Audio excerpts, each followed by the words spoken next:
یہی اسلام چاہتا ہے جو جاپانیوں میں ہے، یعنی عمل کے لحاظ سے، عقیدے کے لحاظ سے نہیں، عمل کے لحاظ سے تو پھر وہ ہم سے اچھے ہو گئے نا. پھر تو لوگ صحیح کہتے ہیں یار وہ صرف کلمہ پڑھ لیں تو ہم زیادہ اچھے مسلمان ہیں.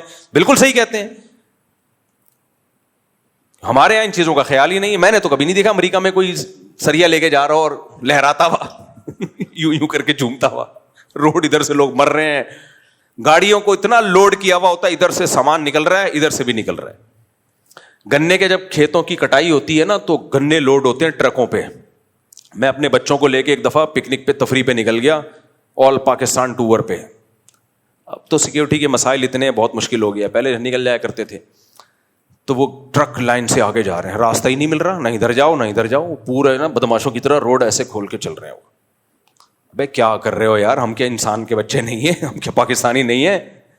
گھنٹوں تک ہم ان ٹرک کے پیچھے آہستہ آہستہ چلتے رہے ہیں. پھر ایک کھلا ڈلا روڈ آیا، پھر جا کے کہیں سائڈ سے خطروں سے کھیلتے ہوئے کہ کہیں ادھر ادھر گر نہ جائے، ہم نے کہا پھر نکالی ہے گاڑی. تو یہ ساری مثالیں ہیں میرے بھائی کہ آپ نے اتنا کافی نہیں ہے کہ آپ کا ارادہ تکلیف دینے کا نہیں تھا، بلکہ آپ نے تکلیف نہ دینے کا کام شروع کرنے سے پہلے باقاعدہ ارادہ کرنا ہے. گاڑیاں پارک کرنے میں بھی یہی اصول ہے. پارک کر کے چلے جاتے ہیں، بندہ تلاش کرتے رہو. کوئی گاڑی مڑی نہیں پا رہی، وہاں سے گلی کے نکڑ پہ آپ نے گاڑی کھڑی کر دی، موڑتے رہو، پھر اس بندے کو تلاش کرتے رہو. پھر وہ آئے گا، ایک ہلکا سا سوری کرے گا اور گاڑی ہٹا دے گا. تو وہ کیا کہے گا؟ بھائی میرا ارادہ نہیں تھا، غلطی سے ہو گیا. تو یہ کافی نہیں ہے. اسلامی حکومت ہوتی اس پہ سزا ملتی کہ آپ کا ارادہ نہیں تھا لیکن آپ کے عمل سے تکلیف ہوئی ہے، اور یہ تکلیف یقینی ہے. جو بھی یہ کرے گا اس سے تکلیف کا خطرہ ہوگا. اس مدرسے کے باہر تو آئے دن لوگ گاڑیاں پارک کر رہے ہوتے ہیں. ہمارا یہ مدرسہ ہے نا، اس کے سامنے گیٹ. اتنی مصیبت ہوتی ہے، اتنی مصیبت. گاڑی لے کے نکلو، آگے گاڑی کھڑی ہوئی ہے، بالکل گیٹ کے سامنے نہیں، تھوڑا کنارے پر ہوتی ہے. وہ سمجھتے ہیں بس نکل تو سکتے ہیں نا. بھائی نکل کے مڑیں کدھر کو مڑیں؟ ہم نے ادھر جانا ہے، ادھر گاڑی ہے، تو ایسے کروٹیں لینی پڑتی ہیں. پہلے گاڑی کو یوں لے کر آؤ، پھر تھوڑا سا یوں کرو، پھر پیچھے کھمبا آ رہا ہے، پھر یوں کرو، پھر یوں کرو. آدھا گھنٹہ اس میں لگ کے کوئی بہت ہی ماہر ڈرائیور ہوگا جو موت کے کنویں میں گاڑی چلانے کا ایکسپرٹ ہوگا، وہ نکالے گا، ورنہ گھنٹہ گیا. یار تم تھوڑا سا پیچھے کر لیتے گاڑی کو. میں نے اپنے گھر کے باہر لکھ کے لگایا ہوا ہے گاڑی پارک کرنا منع ہے. آپ دیکھ لیں، یہاں بڑا بڑا لکھا ہوا ہے گاڑی پارک کرنا منع. ہر وقت گاڑی نظر آئے گی، اور میری گاڑی کے علاوہ ہوگی وہ. اب 24 گھنٹے تو گارڈ سر پہ نہیں کھڑے ہوئے نا. جب گاڑی نظر آتی ہے پھر تلاش کرتے ہیں کیمروں سے کون بندہ ہے. سیکیورٹی تھریٹس بھی تو ہو سکتی ہے نا، سیکیورٹی مسائل بھی تو ہو سکتے ہیں. پھر بندے کو تلاش کرو، آدھا گھنٹہ اس میں لگے گا. پھر انکل سے بحث کرو، کہیں گے بیٹا کہیں جگہ نہیں مل رہی. بھائی ہمارا ہیڈک تو نہیں ہے نا آپ کو کہیں جگہ نہیں مل رہی. آپ کو اپنے گھر میں سونے کی جگہ نہیں ہے، یہ تھوڑی کہ ہماری گیلری میں آ کے سو جاؤ آپ. یہ جگہ نہیں مل رہی تھی، میری بیوی نے مجھے کھانا نہیں دیا تو میں آپ کے گھر آ کے کھانا کھا رہا ہوں. بھائی آپ کا مسئلہ ہے. گھر خریدنے سے پہلے سوچنا چاہیے تھا کہ جب میں گاڑی کھڑی کروں گا تو کہاں کھڑی کروں گا. یہ سب چیزیں، لوگ کرائے پہ گھر لے رہے ہو یا گھر خرید رہے ہو تو یہ پہلے سوچو. لوگ نہیں سوچتے، کہتے ہیں لے لو سستا مل رہا ہے.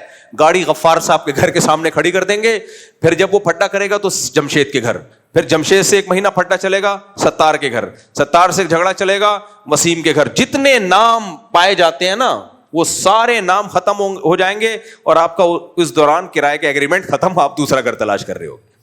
یہ چل رہا ہے کیا مارکیٹ میں. ہم نے اپنے شیخ حضرت مفتی رشید احمد صاحب رحمۃ اللہ علیہ کو دیکھا. میں پہلی دفعہ ایسی پارکنگ دیکھ کے حیران ہوا تھا. حضرت کے ہم جاتے تھے، بائک کھڑی کر دیتے تھے نا، ہم بیان سننے جاتے تھے. بائک جب ہم کھڑی کرتے تھے تو گلی پھر بھی چوڑی تھی، بہت ساری گاڑیوں کے جانے کا راستہ تھا. حضرت فرماتے تھے دیوار سے بالکل چپکاؤ.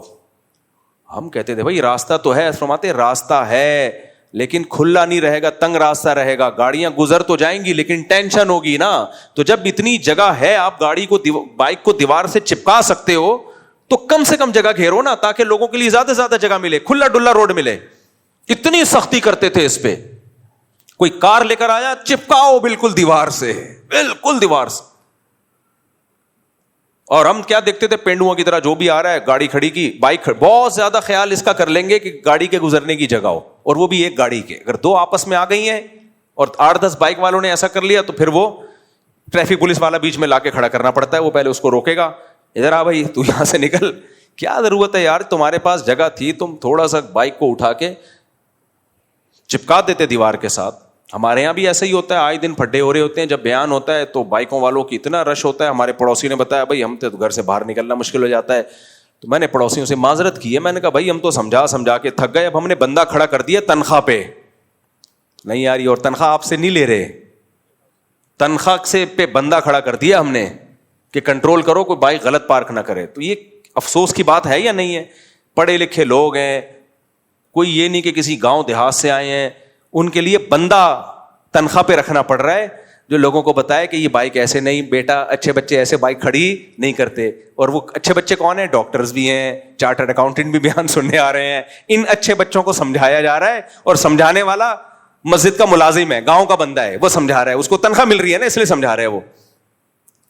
تو یہ چل رہا ہے کہ کہاں پر؟ ہماری مارکیٹ میں. تو واش روم کا استعمال کا مسئلہ, پھر اور بہت سارے مسائل ہیں.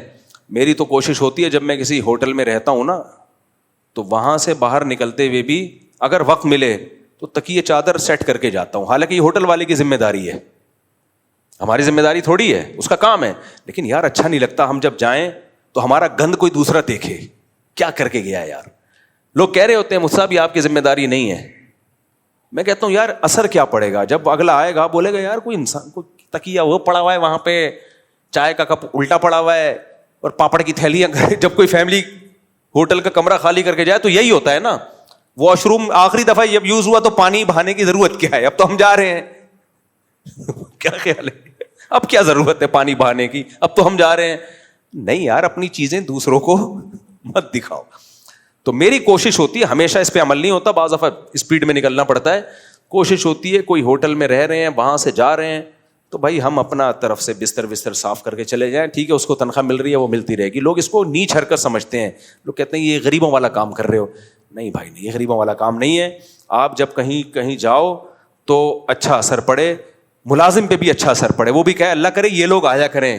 کمرہ چھوڑ کے جاتے ہیں تو کوئی انسانوں والا کمرہ لگ رہا ہوتا ہے, لیکن میں نے دیکھا ہے لوگوں کو نہیں. جب ہوٹلوں میں جو رہنے کے لیے جاتے ہیں, خاص طور پہ 2-4 بچے بھی ہوں, ایسا گند کر کے جاتے ہیں نا, اف, پیمپر پرک کر کے. آخری جو میچ چل رہا ہوتا ہے نا ان کا, اب 12 بجے چیک آؤٹ ہونا ہے تو 11:15 بجے جو پروگرام چلتا ہے, اف, وہ بڑا گندا پروگرام ہوتا ہے. صابن ادھر اٹھا کے پھینکا ہوا ہے, تولیے کا پتہ ہی نہیں چل رہا, پھر وہ پیمپر ادھر پھینکے ہوئے ہیں یوں, بھائی وہ تو آ جائے گا صاف کر, وہ تو کر دے گا صاف. تو آپ کو کیا جا رہا ہے یار, آپ ڈسٹ بن ہے اسی میں ڈال دو, کیا جا رہا ہے آپ. تو یہ سب چیزیں, اتنے نیک ہم ہیں نہیں جتنا آپ سمجھ رہے ہیں, لیکن باتیں اچھی کرنی چاہیے نا انسان کو. نہیں ہے تو اللہ بنا دے بھائی, بنا دے اللہ تعالیٰ. تو اس لیے وہی بات ہے کہ ایذائے مسلم, مسلمان کو تکلیف پہنچانا یہ حرام ہے.